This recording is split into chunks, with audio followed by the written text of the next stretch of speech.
Bismillahirrahmanirrahim. Elhamdülillahi Rabbil alemin. Vessalatu vesselamu ala eşrefil enbiyai vel mursalin. Nebiyyina Muhammedin ve ala alihi ve ashabihi ecmain. Rabbi şrahli sadri ve yessirli emri ve ahlul uqdeten min lisani yefqahu qavli.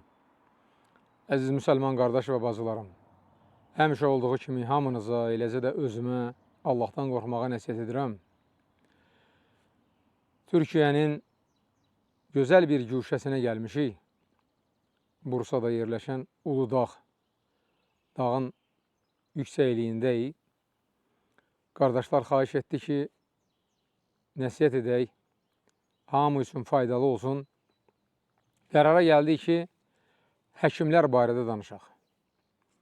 Həkimlər barədə bugünkü mövzumuz odur ki, həkimləri Allahı tanıması barədə danışacaq. Yəni, həkimlər, dərindən düşünən həkimlər Allahı tanıyırlar. Bu barədə geniş danışacağıq. Həkimlərin Allahı tanıması digər insanlardan fərqlidir. Digər insanlardan daha yaxşı qavrayırlar. Əvvəlcə misallar çəkək. Özdə qeyri-müsəlman həkimlərindən. Məsələn, Rusiyada Kardiologiya İnstitutu var. Bu institutun baş həkimi, akademik Leo Bakeriya. Demək, bu həkim ürək əməliyyatı edir və bilirsiniz, ürək əməliyyatı nə qədər çəkir? Saatlarla. Əməliyyatı bitirdikdən sonra əllərini qaldırır, dua edir. Adam qeyri-müsəlmandır, lakin Allahı tanıyır, Allaha dua edir. Günlərin bir günü bu həkimdən müsahibə alan jurnalist sual verir ona. Deyir ki, siz hər dəfə bu əməliyyatı bitirdikdə əllərinizi qaldırıb dua edirsiniz. Bu nə deməkdir? Nə istəyirsiniz Allahdan? Həkim gözəl cavab verir. Deyir ki, oğlum, bilirsən, mənimlə o skalpelin arasında heç bir fərq yoxdur. Mən sadəcə öz işimi görürəm. Kəsib, doğramaq, tikmək, saatlarla əziyyət çəkirəm. Amma axırda o xəstənin həyata qayıtması üçün yuxarıdan ona, yəni o ürəyə təkan gəlməlidir. O təkan gəldikdən sonra o ürək yenidən həyata qayıdır, canlanır və xəstə yaşamağına davam edir, həyatına davam edir. Mən bunu istəyirəm Allahdan ki, Allah onu versin o xəstəyə və mənim çəkdiyim əziyyət heç olmasın. Diqqət edin, akademikdir. Ömrünü bu sahəyə sərf edən adam dərk edir ki, şəfa verən Allahdır. Həkim sadəcə olaraq səbəbkardır. Həmin institutda deyilənə görə cavan bir akademik var, Aleksandr Kim. Koreya əsillidir, ancaq orada doğulub, orada böyüyüb və uşaq həkimidir. Demək, özü danışır, deyir ki, mənim xəstələrimin valideynləri, bəziləri, mənim şəklimi evindən asıb, məni ilahiləşdirirlər ki, onların övladlarını həyata mən qaytarmışam. Başa düşmürlər ki, mən sadəcə səbəbkaram. Əsas şəfanı verən Allahdır. Sonra görün nə deyir? Deyir ki, mən uzun illərdir bu sahədə çalışıram və bir şey diqqətimi cəlb edib. Demək, o valideyn ki, uşağı əməliyyata gətirir, özü də gözləyir, əməliyyat bitənə qədər Allaha dua edir ki, Allah onun övladına şəfa versin, həyata qaytarsın. O uşaqların hamısı həyatdadır, yaşayır.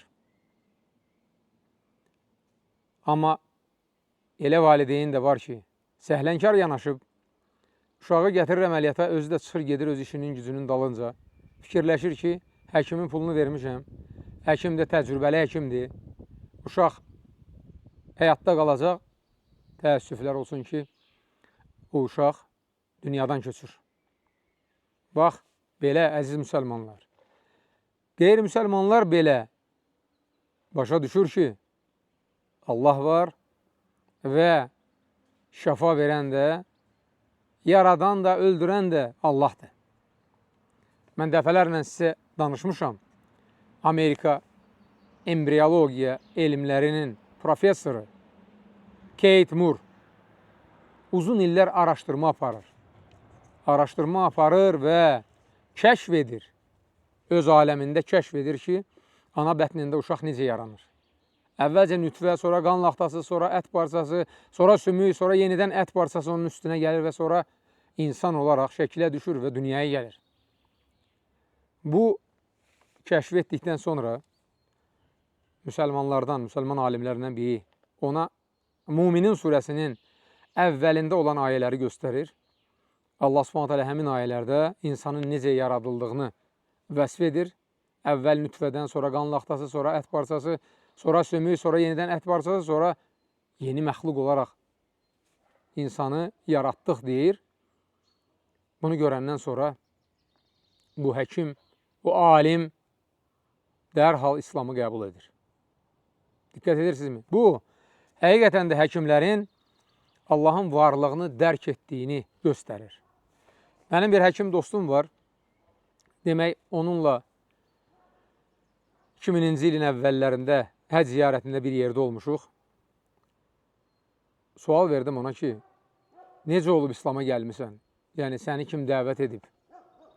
Dedi ki, məni heç kəs İslama dəvət etməyib. Mən özüm düşünərək qənaətə gəlmişəm ki, İslam dinini qəbul edin. Allaha ibadət edin. Çünki Allahdır hər şeyə qadir olan. Mən xəstəxanada baş həkim işlədiyim dövrlərdə uzun illər müşahidə edirdim ki, xəstəni gətirirlər. Həkimlər yığışır, baxır ki, bu xəstənin ömrünə az qalıb. 1 ay, 2 ay bu xəstə dünyadan köçəcək. Həkimlər belə qərar verir.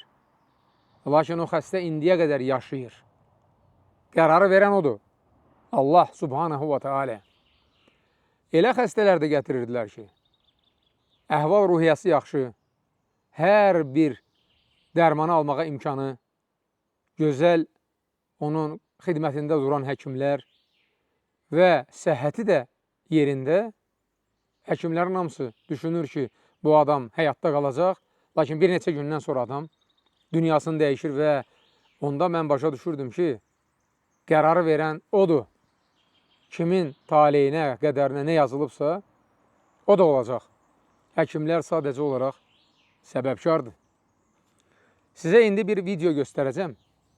Özünüz də tapıb bunu internetdən dinləyə bilərsiniz. Həkimdir. Deməli, auditoriyada bunu danışır. Dinləyənlərə diqqət edin. Qısa videodur, tərcümə edəcəm sizin üçün. Казалось бы, да, это вообще...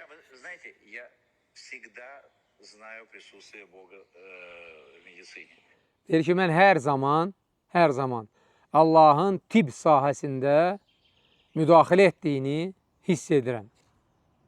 Ты делаешь, можешь делать все, что угодно. 2 человека, оба в коме. Про одного говорю, знаете что, мы в Африке. Даже не зови, я потом утром все подпишу. Deyir ki, sən əlindən gələni edirsən ki, insan həyatda qalsın. Necə ki, deyir, biz Afrikada olarkən 2 nəfər xəstədir, 2 nəfər xəstə. Birisinə baxdım, deyir, dedim ki, bunun sənədlərini hazırlayın, artıq bu səhərə sağ çıxmayacaq. Потому что вариантов нет. А с другим бьешься просто всю ночь. Вот это, с кем бьешься, уходит, а это говоришь, а что ты меня не принес? O birini isə səhərə qədər çalışırsan ki, onu həyata qaytarasan, əlindən gələni edirsən. Əməliyyat lazımdırsa əməliyyat, iğnə vurmaq lazımdır, dərman, nə lazımdırsa eləyirsən ki, həyata qaytarasan, o dünyadan köçür, dünyasını dəyişir. Sonra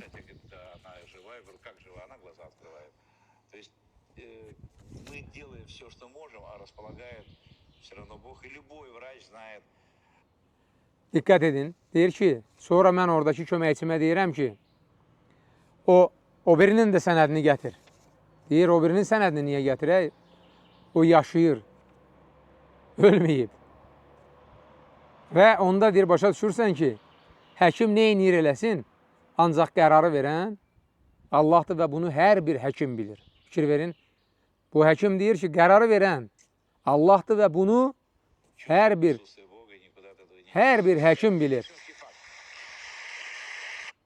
Bunu özünüz də internetdən tapıb dinləyə bilərsiniz.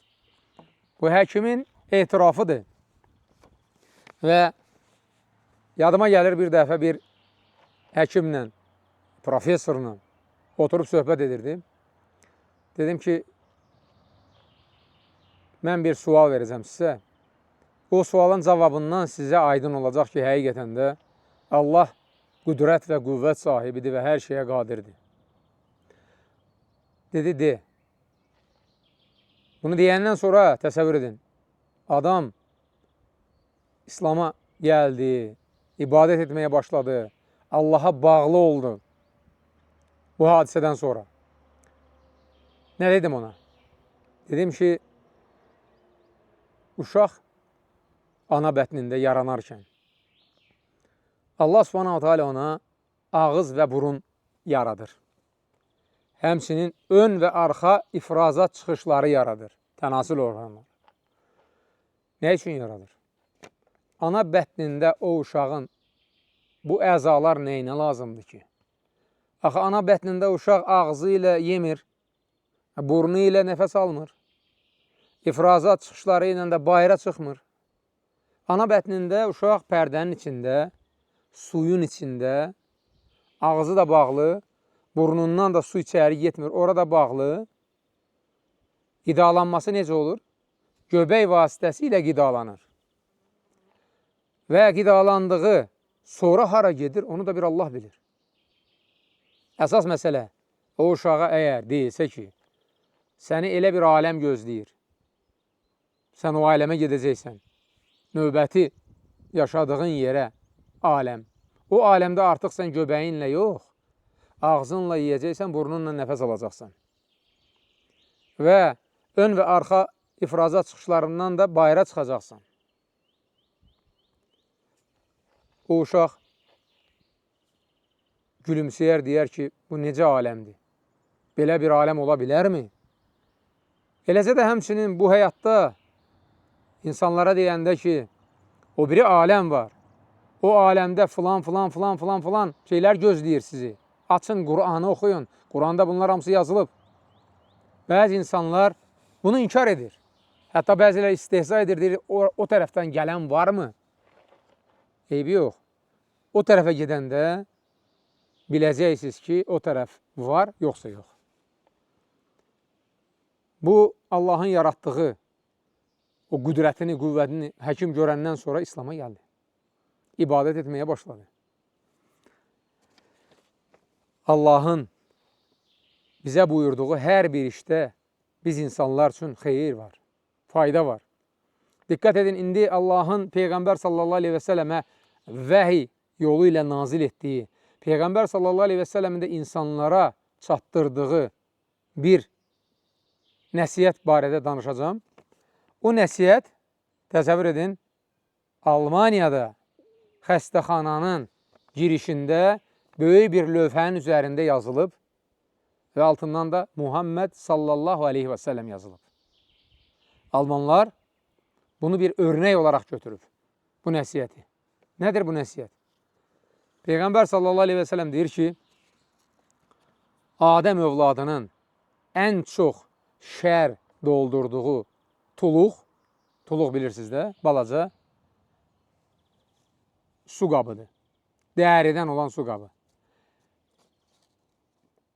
Onun qarnıdır. Yəni demək istəyir ki, o insan ki, qarnını ancaq yeməklə doldurur, o insan qarnına şər doldurmuş olur. Və xəstəlik tapır. Ölə də bilər. Sağlam olmaq üçün hədisin davamı gəlir. Adəm övladının belini dik tutacaq qədər yeməsi, az yeməsi ona kifayət edər. Lakin əgər daha çox yemək istəyirsə, yemək xoşuna gəlirsə, o zaman mədəsinin 1/3 yeməklə doldursun. üçdə birini su üçün saxlasın, üçdə birini də hava üçün. Bu hədisi təsəvvür edin, almanlar Almaniyada bir xəstəxananın üzərinə, o qapıya girişə lövhəyə yazıb vurublar. Ki, adam qarnını ancaq yeməklə doldurmamalı. O zaman çox xəstəliklər meydana gələcək. Kök adamlarda bilirsiniz, həkimlər bunu yaxşı bilir. Kök adamlarda çox xəstəliklər olur. Şəkər, diz xəstəlikləri, onurğa və s. Rasulullah sallallahu aleyhi ve sellemin bu nəsiyyəti ki var, diqqət edin. 2-ci əsrdə yaşayan xristiyan həkimi İbn Əbu Məsivey bu hədisi oxuyandan sonra görün nə deyir. Deyir ki, əgər insanlar bu hədisdə deyilənə əməl etsəydilər, sağlam olardılar. Beləliklə də nə xəstəxana qalardı, nə də əczaxana. Əczaxana, yəni dərman satılan yer. Yəni insanların dərmana, xəstəxanaya ehtiyacı olmazdı. Sağlam həyat yaşasa, adam daim yediyinə diqqət etsə ki, qədərində yesin, onun sağlamlığı yerində qalacaq. Bəli, ola bilər ki, Allah Subhanahu imtihana çəksin insanı, xəstəlik göndərsin, mömin insanda da xəstəlik olur. Bu haqda da indi danışacağıq. Dünyanın hər yerində, o cümlədən də Azərbaycanda, əlhəmdülillah, kifayət qədər gözəl həkimlərimiz var. O həkimlər ki, xəstə ilə gözəl davranır. İnsaflıdırlar, ədalətlidirlər, şirindillidirlər. Xəstəyə təsəlli verməyə bacarırlar. Və həkimlər arasında ibadət əhli də var. Hansı ki, 5 vaxt öz ibadətini edir, o ibadətdən müsbət enerji alır və o rahatlıqla, gözəl əhval-ruhiyyə ilə xəstələri qəbul edir. O xəstələrə elə təsəlli verir ki, bəzi xəstələr dərmansız sağalır. Xəstənin öz əhval-ruhiyyəsinin qalxması ilə sağalır, belələri də olur. Və hətta son zamanlarda dünyanın bir çox yerlərində, o cümlədən də Azərbaycanda, xəstəxanalarda namaz qılmaq üçün yerlər də var. Ki, həkimlər əziyyət çəkməsin. İbadət vaxtı gələndə ibadət üçün yer axtarmasın. Bax, bu böyük neymətdir. Burada Türkiyənin özündə, Azərbaycanda bir çox xəstəxanalarda belə balaca da olsa namazgah, ibadət üçün yerlər var. Buna görə biz ilk əvvəl Allaha şükr etməliyik ki, Allah bizə bu neyməti verib. Sonra da əlbəttə ki, yaşadığın yerdə olan dövlətə minnətdar olmalısan, təşəkkür eləməlisən ki, o sənə şərait yaradır. İbadətini rahat yerinə yetirə bilirsən. Bax, bütün bunlar həkimlər üçün olan Allahın həkimlərə verdiyi neymətlərdir. Təbii ki, əgər həkim Allahın varlığını qəbul edir, bunu dərk edir, Allaha inanırsa, belə olduğu təqdirdə əlbəttə ki, Allah da ona daim kömək edəcək. Deməli, həkimin, bayaq dedim, xəstə ilə olan rəftarından çox şey asılıdır. Düzdür, şəfanı verən Allahdır. Lakin, diqqət edin, Allah Subhanahu Quranda nə deyir? Qul yə ibadiyyəl-ləzīnə əsrafu alə ənfusihim, lə təqnətu min rəhmətilləh. İnnəllaha yəğfiru zunubə cəmiyyə, innəhu huvəl-ğafurur rahim. Ey iman gətirə, ey qullarım, Allahdan ümidinizi kəsməyin. Yəni, öz həyatında müəyyən günahlara yol verir, sonra başına müəyyən işlər gəlir və Allahdan artıq ümidini kəsir ki, vəssalam, mən bədbəxt oldum. Allah Subhanahu ona xəbər göndərir. Peyğəmbər vasitəsilə, Peyğəmbər sallallahu aleyhi ve sellem deyir ki, onlara de, ümidlərini kəsməsinlər, Allahdan bağışlanma diləsinlər. Həkim də həmçinin xəstəyə təsəlli versə, desə ki, Allahdan ümidini kəsmə, Allahdan bağışlanma dilə, Allaha dua elə ki, Allah sənə şəfa versin. vallahi ki, Allah Subhanahu taala ona şəfa verəcək. Səmimi qəlbdən Allahdan istəsə, Allah ona şəfa verəcək. Deməli, həkim ola bilər, tibb universitetini qırmızı diplomla bitirsin. Həkimlikdən, tibb sahəsindən, dərmanlardan məlumatı olduqca geniş olsun. Əməliyyatlarda çox iştirak etməklə təcrübəsi böyük olsun. Ola bilər. Lakin əgər o həkimdə xəstə ilə davranış əxlaqı olmasa, onun etdiyi əməldə heç bir fayda olmayacaq. Elə həkim var ki, çox savadlıdır, çox təcrübəlidir. Lakin xəstəyə bir kəlmə söz deyir, xəstə gedir evə və ölür. Həyəcandan, stressdən, qorxudan. Xəstə yanına gəlir, xəstəyə baxır, deyir ki, səndə filan xəstəlik var, 2 aydan sonra öləcəksən. Xəstə artıq öldü bu sözü eşidəndən sonra. Halbuki, o xəstəyə ümid versə, desə ki, Peyğəmbər sallallahu aleyhi və səlləm deyir ki, Allah Taala elə bir xəstəlik göndərməyib ki, onun dərmanı olmasın. Və səndə olan xəstəlik də narahat olma. Bütün dünya yığışıb desə ki, sən öləcəksən, Allah istəməsə sənə heç nə olan deyil. Belə təsəlli versə, o xəstə özündə o iradəni toplayıb xəstəliklə mübarizə aparacaq. Və o qədər dua eləyə bilər ki, Allah Subhanahu ona şəfa versin. Odur ki, xəstəyə təsəlli vermək lazımdır. Təsəlli. Quran-ı Kərimdə Allah Subhanahu İbrahim Aleyhisselam barədə xəbər verir. Deyir ki, İbrahim Aleyhisselam müşriklərlə mübahisə edərkən deyir ki, وَإِذَا مَرِدْتُ فَهُوَ يَشْفِينَ Mən xəstələndikdə mənə şəfa verən yalnız Allahdır. Təsəlli vermək lazımdır xəstəyə. Bizim YouTube kanalımızda ayrıca mühazirəmiz var. Adı da belədir. Xəstəyə təsəlli verən hədislər. Onu tapıb dinləyə bilərsiniz.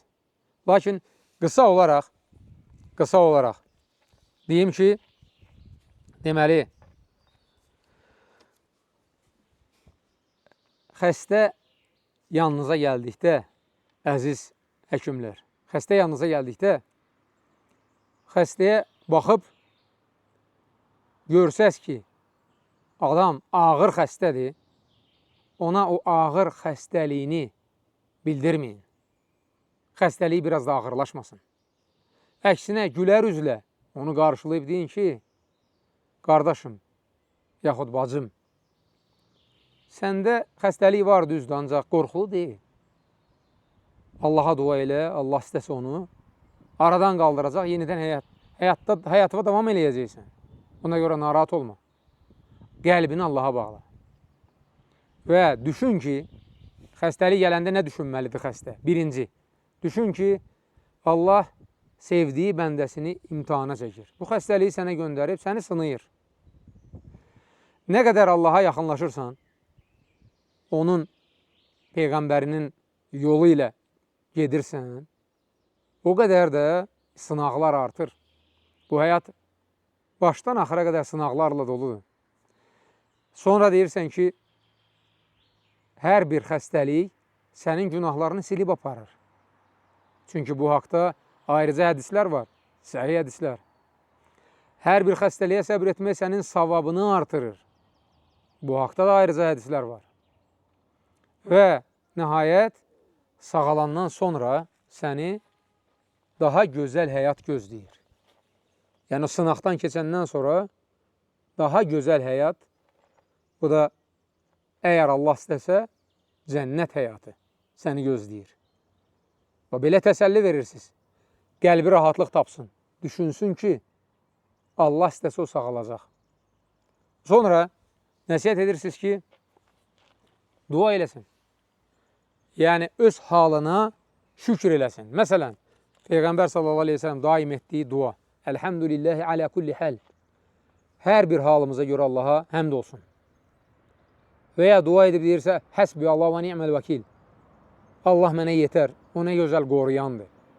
Və ya dua edib deyirsən, innə lillahi və innə ileyhi raciun. Biz Allah üçün yaşayırıq, Allahın huzuruna qayıdacağıq. Və ya dua edib deyirsən, Allahümmə inni əsəlükə rida ba'dəl qada. Allahım, bu xəstəliyə, bu müsibətə, imtihana, sınağa razı qalmağıma mənə güc qüvvət ver. Yəni, elə et ki, mən bundan razı qalım. Gileylənməyim, nankorluq etməyim.